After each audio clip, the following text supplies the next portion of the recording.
We will start in Chapter 1, titled Understanding Counting, in the text How Children Learn Number Concepts by Kathy Richardson. On this slide, you can see how most of your standards that are taught in quarters 1 and 2 correlate with the information within this chapter. Counting is much more than reciting a rote sequence of numbers that has been memorized. The patterns and language of counting is learned way before a thorough understanding of counting is established. Counting is a complex concept, and there are several stages of thinking that students go through in order to develop a strong understanding.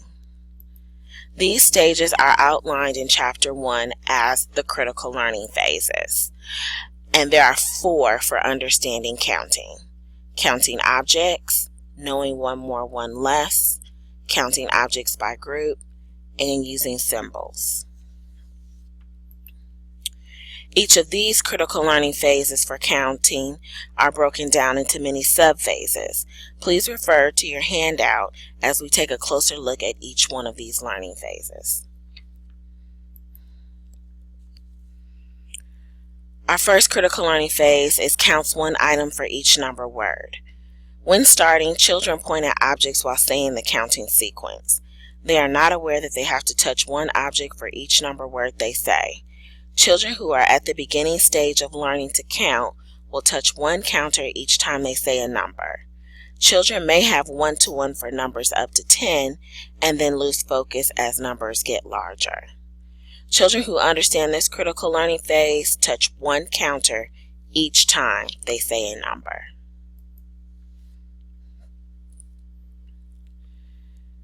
Some children who can determine one-to-one when counting do not realize each object must be counted once and only once. They do not pay attention to which counters they have and have not touched.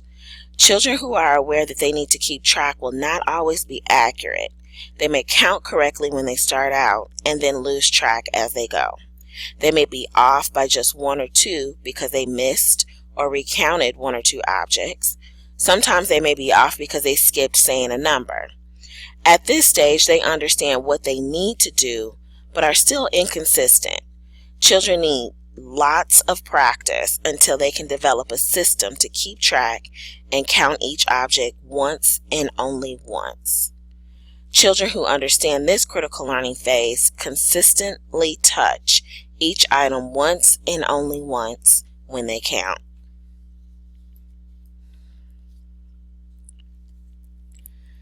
Children need to understand why keeping track is important. When children do not fully understand, it won't bother them when they end up with different amounts when recounting the same group of objects. Teachers need to be aware of and look for behaviors that indicate whether or not children understand the need to keep track. This cannot be fully determined unless we observe them in several settings to see how they handle situations when they're inaccurate. Do they notice? Are they bothered? Do they check and see?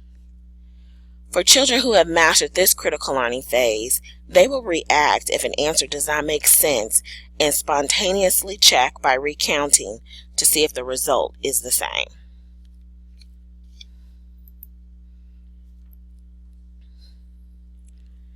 Another important aspect of counting goes beyond being accurate to developing a sense of quantity. There are several stages that children move through in developing this awareness. At the early stage of counting, children do not know how many they have counted, even right after they finish counting. Therefore, their attention was on the action of counting and not on quantity. The number they landed on had no meaning to them. Some will guess while others will recount. When they recount, they usually pay more attention to the last number they said, if they can. The child, who can answer how many is more aware of the purpose of counting. They will be able to answer without having to recount. So children who understand this critical learning phase respond to the question, how many, with the number they landed on when they counted without needing to recount to find out.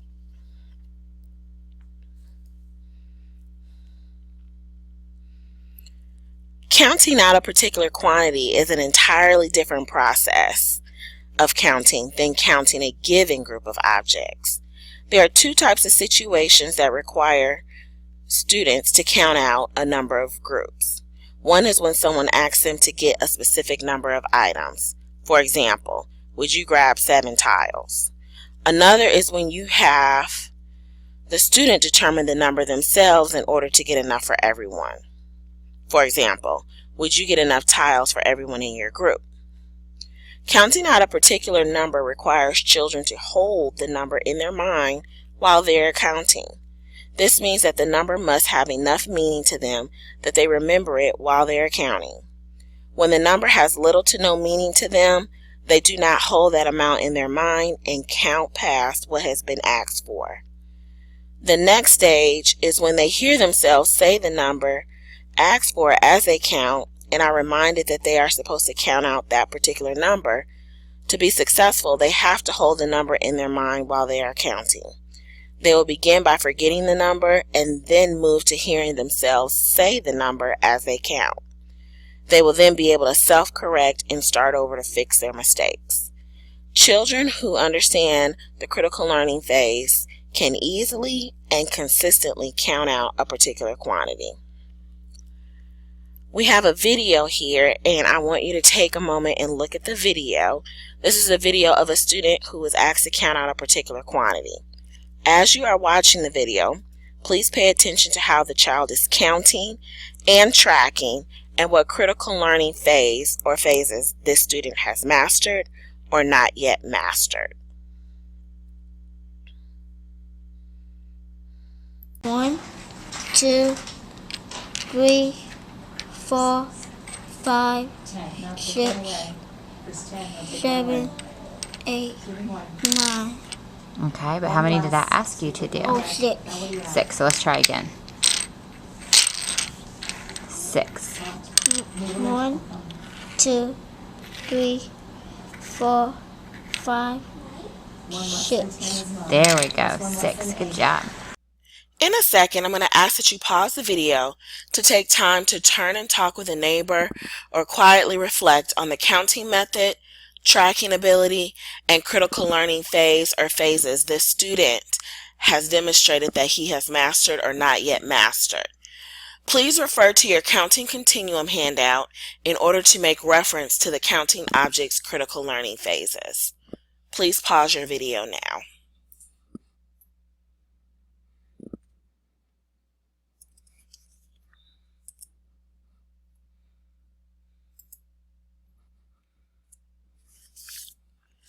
It often takes a long time for young children to develop a sense of quantities and relationships. There are several ways that can give you as a teacher some indication about how meaningful numbers are becoming for children. One way is to gain insight into the child's sense of number by asking them to estimate before counting a group of objects. When asked to estimate, students will often say whatever number comes to mind because they have not had enough experiences to make a reasonable estimate. You can tell they are just coming up with any number because they often do so without even looking at the objects.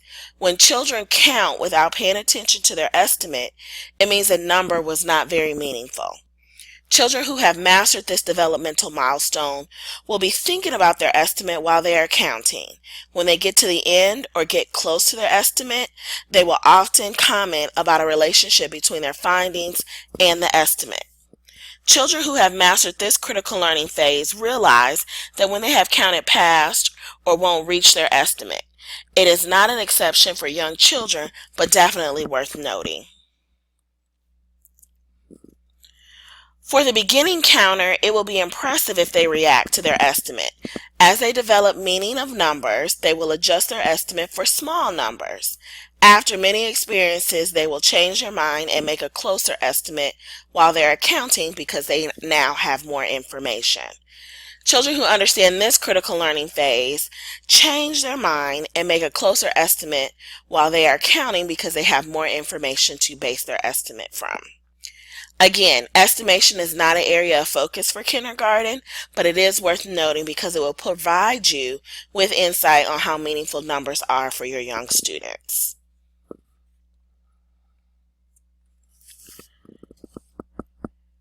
We're going to take a moment to do a processing activity.